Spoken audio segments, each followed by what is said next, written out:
Mbështetje njëhershme prej 100 eurosh për pensionistët. Ky vendim i qeverisë në detyrë u bë kryeteme ditës në Kosovë. Përkundër që gjatë elaborimit të tij, kryeministri në detyrë Albin Kurti e konsideroi ndihmën si të domosdoshme për shkak të inflacionit, për të ka qëndrime të ndryshme. Kryetari i LDK-s Lumir Abdigjiko e vlerësoi ndihmën si tentativë për blerje të votave. Kjo nuk është pakojë e inflacionit, kjo është pakojë e tentimit për blerje e vote, një përpjekje e vonshme për të mbuluar dështimin e qeverisë me paranë e vet qytetarëve, një ofendim zgjedhor për dinjitetin dhe nevojat reale të njerëzve të vendit, të atyre që i lësit të parafundit në Evropë, të parafundit, populli i Kosovës nuk blihet, e ardhmja e tyre nuk është në shitje. Por një përgjigje për Abdigjikun dhe partitë opozitare e ka deputeti i vetëvendosjes Fitem Haziri.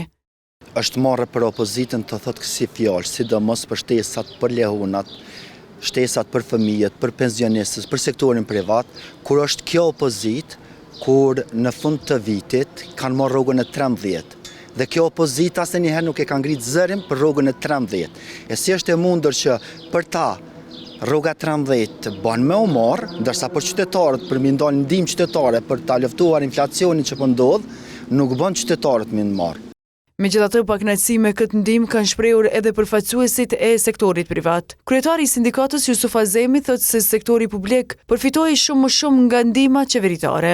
Është një vendim diskriminues për punëtorët e sektorit privat të Kosovës, përderisa ne na i ofruan 100 euro, mesatarja e punëtorëve të sektorit publik ju ka radhë dikon rreth 500 euro, që do të thotë 5 fish është shumë më e madhe që ju ka nda atyne, dhe pse dihet që ne spaku 3 fish më shumë paguajmë për buxhetin e Kosovës se sa punëtorët.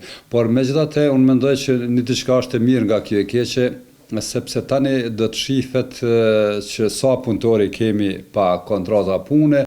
Për vendimin ka reaguar edhe Oda Ekonomike Amerikane, sipas tyre në vend të pagesave të njëhershme, fokusi duhet të zhvendoset drejt investimeve.